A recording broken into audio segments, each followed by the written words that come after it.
धर्म सिद्धि के लिए। जब जब होए धर्म के हानि, बाणई असुर अधम अभिमानी। अहंकार बड़ा शत्रु है, विशेषकर हम मनुष्यों का, और उसमें भी आध्यात्मिक पथिकों का, क्योंकि ये अहंकार का अर्थ है कर्तापन का अभिमान। तो इसके कारण भी कई बार बड़ा अहित होता है। हम अन्य के सद्गुणों को नहीं देख पाते, श्रेष्ठता से वंचित रहते हैं, स्वयं में संतुष्ट हो जाते हैं, विकास रुक जाता है, फिर उन्नयन, उत्थान और उत्कर्ष के लिए हमें उतनी उत्सुकता नहीं रहती, ये जानकर कि अब तो हम पूर्ण हैं और सब कुछ आता है हमें। कई बार अहंकार हमें आत्ममुग्ध करता है, अपनी प्रशंसा हमें अच्छी लगने लगती है, हम आत्म प्रशंसक बन जाते हैं, आत्मशलाघा हमारा व्यसन बन जाता है। ऐसे भी कई दुर्गुण व्यक्ति के उत्थान में बड़े बाधक है। इसे हमारी संस्कृति का सौंदर्य तो देखो कि उसमें कहा हम समर्पित रहें। जो जो हमारे पास विभूतियां हैं वह भगवदीय विभूति है। किसी भी प्रकार की श्रेष्ठता, दिव्यता, उच्चता, वह विवेक के रूप में हो, बुद्धि और पदार्थों के रूप में हो, जो भी ऐश्वर्य हमारे पास है वह विभूति ईश्वर की है। इसलिए हमारे यहाँ अर्पण, तर्पण, समर्पण जैसे ये जो उपचार हैं ये हमें नियंत्रित रखते हैं। अर्पणम, तर्पणम, समर्पण, तर्पयामि, कि ये जो हमें प्राप्त हुआ हमारे पूर्वजों से श्रद्धा पूर्वक आओ उसका तर्पण कर। ये जो प्राप्त हुआ है देव सत्ता से, देवानुग्रह, देवानुदान, देवकृपा, देवोपलब्धि, ये जो अधिक से अधिक प्राप्त हुआ है ये देव अनुग्रह है। आओ कुछ अंश उन्हें अर्पण करें।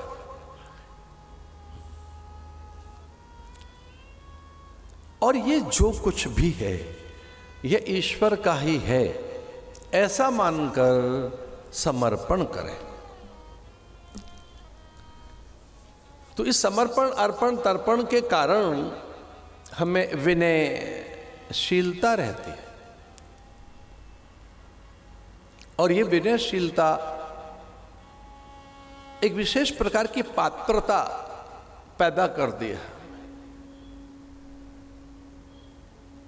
ये जो जब ऐसा ज्ञान आता है, जब विद्या प्रकट होगी, जब ऐसे धर्म जगेगा तो हमें विनय आएगी। और विनय के साथ ही हमें एक पात्रता विकसित होती है, पात्रता, योग्यता। उस पात्रता योग्यता में ही श्रेष्ठता ठहर पाती है। उत्तम वस्तु को रखने के लिए उत्तम पात्र भी तो चाहिए।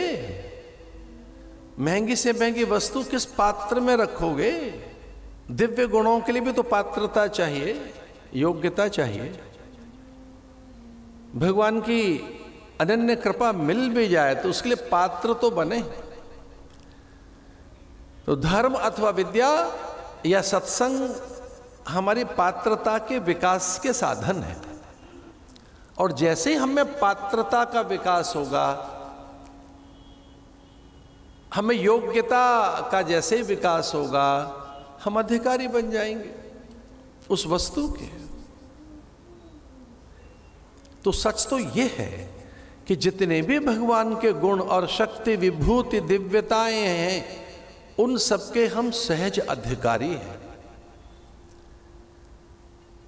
जैसे कि संतानों को स्वाभाविक अधिकार है पिता की संपत्ति पर, वैसे ही विश्वास कीजिए भक्त को भी स्वाभाविक अधिकार है भगवान की हर वस्तु का।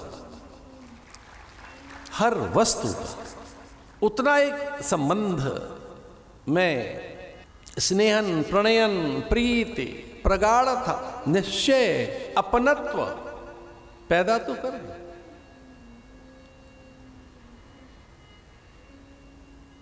उसे कोई संकोच नहीं है, मेरे तो गिरधर गोपाल दूसरो न कोई, मेरे वही है। एक अनन्य अनुराग हमें अपने इष्ट के प्रति रखना होगा। इष्ट हमसे दूर नहीं है, उसकी कृपा से हम वंचित नहीं हैं, और इष्ट के अनुगत हैं, हम उसके आश्रय में हैं, उसके आश्रय में हैं।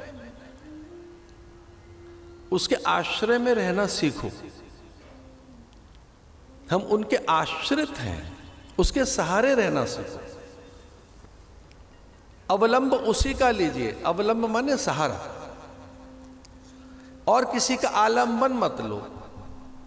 और जब हम ऐसे इस विश्वास में रहते हैं, जब हमारा भगवत आलंबन सिद्ध हो जाता है कि हम भगवान के आश्रित हैं, बल्कि भक्त तो यहां तक कहता है चरणाश्रित हूं मैं तो, आश्रय में भी मैं तो चरणों के आश्रित हूं, उनकी कृपा के आश्रित हूं। तो अगर हम उनके आश्रित रहना सीख लें, ये विश्वास हो जाए कि भगवान मुझसे दूर नहीं है, मेरा इष्ट और उसके अनुग्रह से मैं वंचित नहीं हूं,